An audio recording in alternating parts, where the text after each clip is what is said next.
हमें भारत को आजाद करना था तब ये मुखबरी करते हुए घूमते थे। आज ये हमको बता रहे हैं कि डिवाइड एंड रूल सीख के आ रहे हैं। यहाँ तो जिसको पिता तुल्य मानते थे कि मेरे जीवन का एक ही लक्ष्य है, उनको तहखाने में बंद कर रखा है। अरे उन परिवारों ने गोलियां खाई हैं, शहादतें दी हैं, जंग आजादी में कुर्बानियां दी हैं और आज तक कुर्बानी दी है। गद्दारी का इतिहास जिसका है, जिस दल में आज गए हो, तुम्हें क्या पता देशभक्ति, राम भक्ति, क्या पता? नाथू राम भक्त हो सारे के सारे, कोई राम भक्त नहीं हो। अरे एक लीडर चुना गया हो लोकतांत्रिक तरीके से बीजेपी में, तो बता दो। नागपुर घराने से पर्ची आती है, पर्ची एक को दी जाती है, वो दूसरे को देता है, स्टेज पे खोलता है, किसी को पता तक नहीं होता है। नमस्कार, आप देख रहे हैं हल्ला बोल, आपके साथ मैं हूं अंजना आशुतोष जी, आप मोर्चा संभालिए। आपकी पार्टी के पोस्टर्स हम दिखा रहे हैं कि जुड़ेंगे तो जीतेंगे। मतलब आप लोग योगी जी से काफी इंप्रेस्ड लग रहे हैं, नारा भी उन्हीं के तर्ज पे गढ़ रहे हैं। मतलब कुछ अपना निकालते, पीडीए निकाले थे अखिलेश बाबू पिछली बार, कुछ अपना निकालते, वो जो कर रहे हैं आप उसके रिस्पॉन्स में पोस्टर्स बना रहे हैं, सही नहीं है? अंजलि देखिए, ये एक हमारी समाजवादी पार्टी के कार्यकर्ता हैं, उनका मन होता है, वो इस तरह के पोस्टर लगाते हैं, जुड़ेंगे जीतेंगे 27 के सत्ताधीश, और हम इसका सम्मान करते हैं।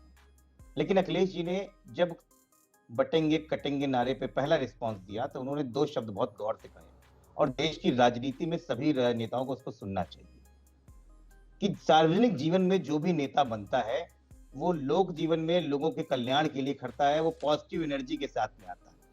कटेंगे और बटेंगे कहां से पॉजिटिविटी लेके आता है? ये भारतीय जनता पार्टी की दूषित मानसिकता का सबसे बड़ा उदाहरण है कि यहीं तक भारतीय जनता पार्टी सोच पाती है। लोक कल्याण की बातें सिर्फ बातें और अखबारों में और टीवी चैनलों पे दिखाने के लिए है। बहुत बड़ी चीज थी।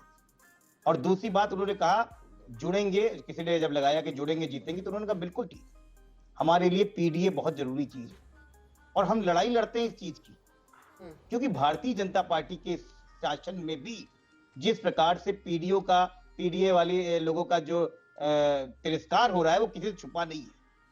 और मुझे लगता है कि भारतीय जनता पार्टी के लोगों को पूछना चाहिए कि भाई सरकार की सारी मलाई खा रहे हो तो पिछड़े दलितों अल्पसंख्यकों को इतनी परेशानी क्यों हो रही है?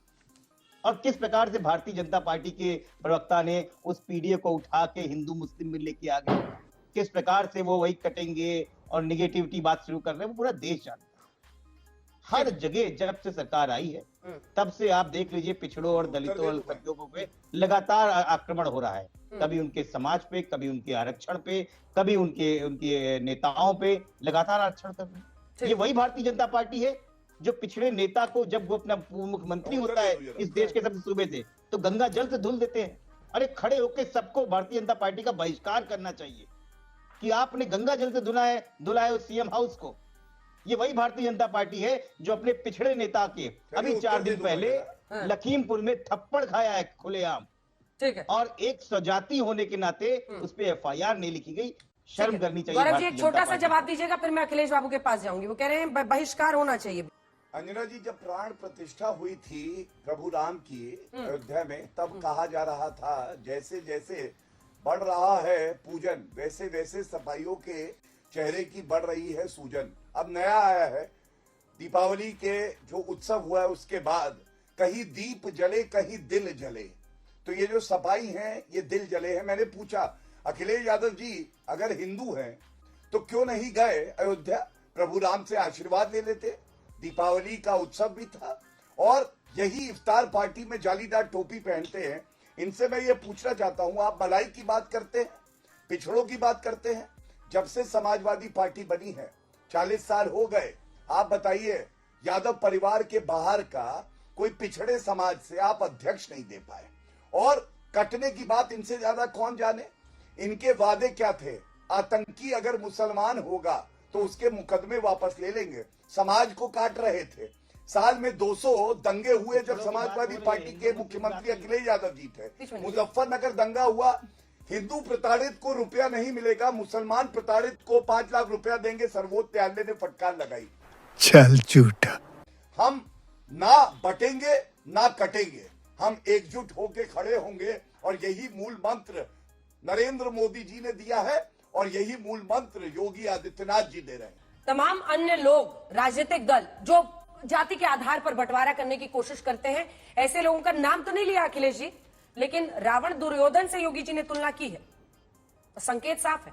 अंजना जी देखिए, जब तक अटल जी भी थे बीजेपी में तब तक एक राजनीतिक दल हुआ करता था बीजेपी। उसके बाद जिन लोगों के कमान में बीजेपी है वो एक प्राइवेट लिमिटेड कंपनी है।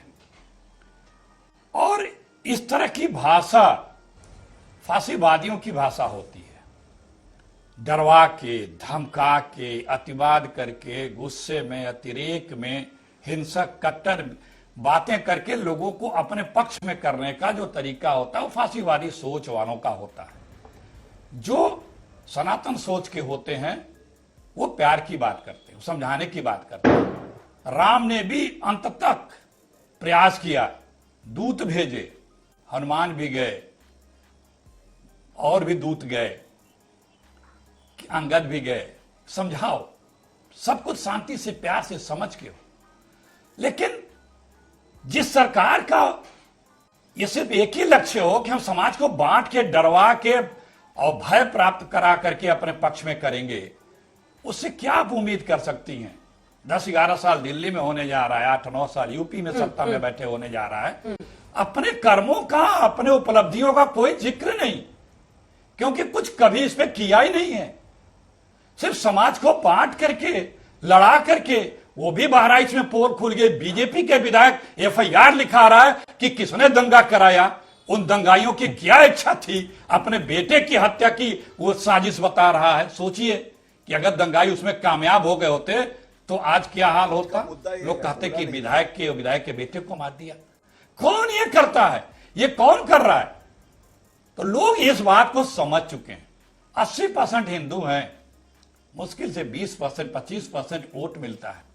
इनको गलतफहमी है कि देखिए अंजना जी, दरअसल में है क्या कि उत्तर प्रदेश में 9 विधानसभा के उपचुनाव हारने जा रही है बीजेपी। मिल्कीपुर का चुनाव टलवाने में कामयाब रही, उसके बाद लगा कि 9 फिर भी हारेंगे, तो ये चुनाव आयोग को चिट्ठी लिखे कि चुनाव 1 हफ्ते टाल दिया जाए।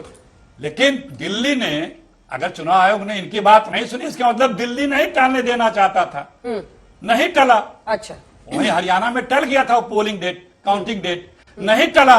इसका मतलब कि दिल्ली भी जो लोग अपना स्कोर सेटल करना चाहते हैं, यूपी में बीजेपी के बागी नेता, उन लोगों को एक अवसर दिया है कि हार तो रहे ही हैं, इसमें आप बीजेपी के वो बागी जो पिछले कई वर्षों से यूपी में नेतृत्व परिवर्तन की चेष्टा रखते हैं और प्रयास बार बार करते हैं, और दिल्ली के जो एक बड़े नेता के द्वारा बार बार ये सहयोग भी किया जाता है, और वहां जाकर के ये होता है कि अब बदल रहा, तब बदल रहा, अब बदल रहा, तब बदल रहा। नेतृत्व उनको एक संदेश भी है, किसी उस चुनाव में हिसाब चुकता कर लो, 9 के 9 हारेंगे तो बदलने की कोई संभावना है। और योगी जी के लिए आपकी ये चिंता देखकर, योगी जी के लिए आपकी जो ये घोर चिंता है उसको देखकर कम से कम कुछ लोग तो जरूर खुश हो रहे होंगे। वाह बेटा, लगता है तुम गू खा के ही मानो। योगी जी की काफी चिंता नहीं, बदला जाए। आपको चिंता लग रही होगी, आपको चिंता लग रही होगी, आप उनके लिए चिंतित हो, हम देश के लिए चिंतित हैं। जो राजनीतिक घटनाक्रम चल रहा है मैं उसका वर्णन कर रहा हूं। हाँ भाई, कैसी लगी आगे स्वाद?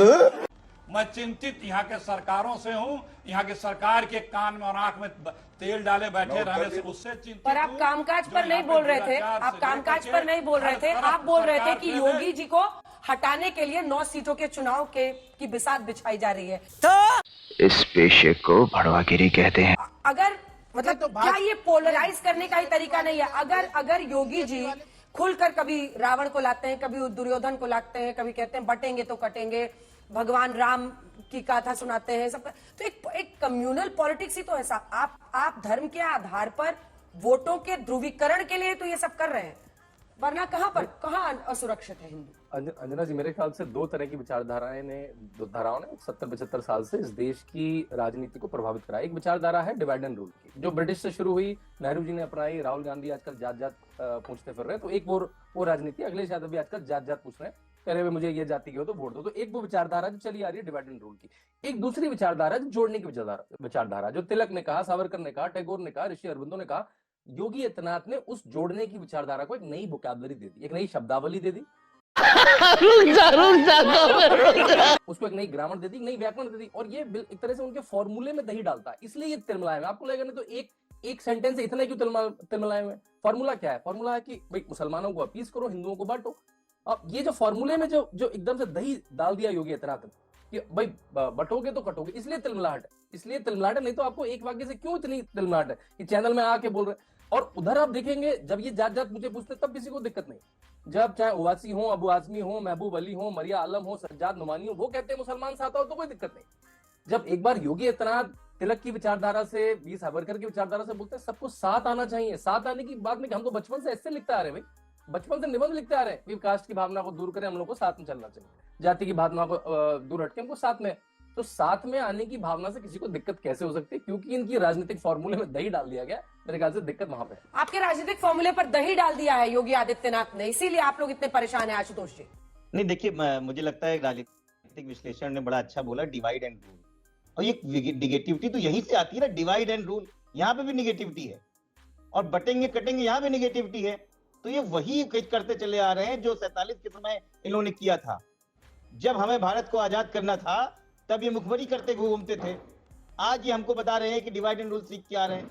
तो पहले अपने आप को देखिए। देखिए, इस पूरे चुनाव में कहीं ना कहीं राजनीतिक पार्टियों में, खासकर भारतीय जनता पार्टी में, योगी आदित्यनाथ जी की चुनाव पूरी फंसी हुई, पूरी राजनीति फंसी हुई है।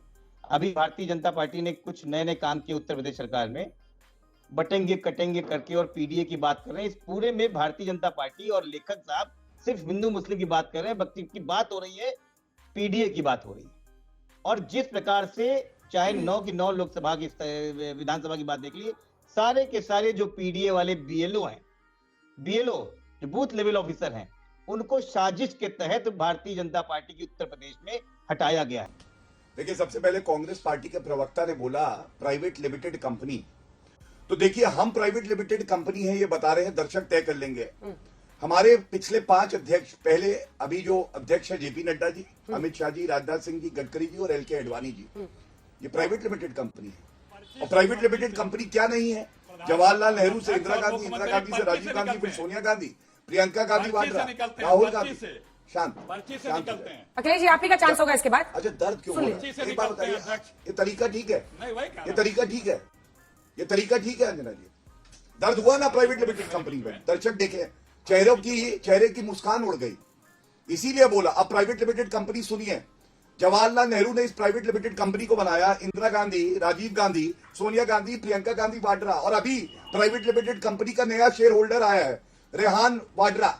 उसको सिखा रहे हैं राहुल गांधी अभी कि 40 साल हो गए सपा पार्टी को, क्यों नहीं आज तक यादव परिवार के बाहर का कोई पिछड़ा तुम्हें मिला जिसको अध्यक्ष बना सको राष्ट्रीय? नहीं बना पाए। अखिलेश जी, प्राइवेट लिमिटेड समझाया उन्होंने, मैं अपने भाजपा, तीसरी चौथी पीढ़ी तक के एक अरे अभी समझा भी ठीक से, बस इसी तरह ध्यान से आप भी सुनिएगा। देखिए, हम कांग्रेस के हैं, चाहे कांग्रेस संख्या बल में कम ज्यादा भले हुई हो, हम विचारधाराओं से पलटी नहीं मारते, हम विचारधाराओं से समझौता नहीं करते अपने सुख के लिए। जिस दल में जिस विचारधारा और जिस नेता के साथ हैं, सुनिए, बीच में दूसरी बात, राहुल गांधी सोनिया गांधी का बात किए। अरे भैया, उनकी क्या बात करोगे? 3 चुनाव उनके बल पे कांग्रेस सत्ता में आई और उस परिवार ने पीएम पद को त्याग किया और उनकी बदौलत दोबारा भी सत्ता में आए, फिर भी पीएम पद या कोई मंत्री पद नहीं लिया। यहां तो जिसको पिता तुल्य मानते थे कि मेरे जीवन का एक ही लक्ष्य है, उनको तहखाने में बंद कर रखा है। यह है चरित्र, यह है त्याग। अरे उन परिवारों ने गोलियां खाई हैं, शहादतें दी हैं, जंग आजादी में कुर्बानियां दी हैं और आज तक कुर्बानी दी है। गद्दारी का इतिहास जिसका है, जिस दल में आज गए हो, तुम्हें क्या पता देशभक्ति, राम भक्ति, क्या पता? नाथू राम भक्त हो सारे के सारे, कोई राम भक्त नहीं हो। सबको पता है कि बीजेपी आरएसएस वाले सिर्फ नाथू राम भक्त होते हैं, नाथू राम भक्त हैं, कोई राम भक्त नहीं है। हम त्यागियों, तपस्वियों, कुर्बानियों वाले पार्टी से हैं और हमारे नेता त्यागी, तपस्वी और कुर्बानी है। यहाँ पे अपने बड़ों का अनादर, अपमान, तिरस्कृत, अटल जी का नाम आज कोई भाजपाई नहीं लेता। बीजेपी के अपने पूर्व अध्यक्षों का कोई भाजपाई नाम ले ही नहीं सकता। दूसरे दिन से भेजना बंद कर दिए जाएंगे। अंजना जी, पूरा ये जो थोड़ा जल्दी अखिलेश जी, हाँ। ये जो बीजेपी है, हाँ जल्दी जल्दी बोल रहा हूं, ये जो बीजेपी है इसका सिर्फ एक काम है, समाज को बांटना। अंग्रेज चले गए, अवशेष छोड़ गए, लेकिन लोग समझ चुके। इस बार जब ये गायब होंगे तो 70 सालों तक दोबारा आने वाले नहीं हैं। अरे जिस पार्टी के पास चुनाव की बात कर रहे हैं, अरे एक लीडर चुना गया हो लोकतांत्रिक तरीके से बीजेपी में, तो बता दो। नागपुर घराने से पर्ची आती है, पर्ची एक को दी जाती है, वो दूसरे को देता है, स्टेज पे खोलता है, किसी को पता तक नहीं होता है क्या होने वाला है। किसी भी स्टेट का मुख्यमंत्री का चयन देख लीजिए, बीजेपी के राष्ट्रीय अध्यक्ष के चयन का देख लीजिए, प्रदेश के अध्यक्षों का चयन का देख लीजिए। कहीं लोकतंत्र है? कहीं पे भी अध्यक्ष घसीट दिया जाता है कैमरे से कि क्यों आगे जा रहे हो। जिसके लिए पिता तुल्य बताते थे मंच पे, वो बेचारे प्रणाम करते हैं वयोवृद्ध होते हुए, पितामह होते हुए, और उनको किस तरह से हेय और अपमान झेलना पड़ता है, लोग देखे नहीं है क्या? अरे कांग्रेस जो है वो इस देश के लिए मरी मिट्टी है। वह यहाँ पे ये नहीं कि देश को लूटा है, देश को कर्जदार नहीं बनाया है, देश के लिए गद्दारियां नहीं दी हैं, शहादतें दी हैं, चाहे जंग आजादी हो चाहे उसके बाद भी। ठीक है गौरव जी, छोटा सा जवाब पे शोएब जी का इंतजार है। रातों रात विधानसभाएं नहीं लूटी हैं, 3 बजे रात को गवर्नर हाउस में मुख्यमंत्री की शपथ नहीं दिलाई है, विधायकों की खरीद फरोख्त नहीं की है, सत्ता के लिए संविधान को नहीं कुचला है, माफियाओं के बल पे राज नहीं किया है, लोकतांत्रिक तरीके से संविधान और न हम लोग पलटी मारते हैं। ठीक, करा ली बेइज्जती।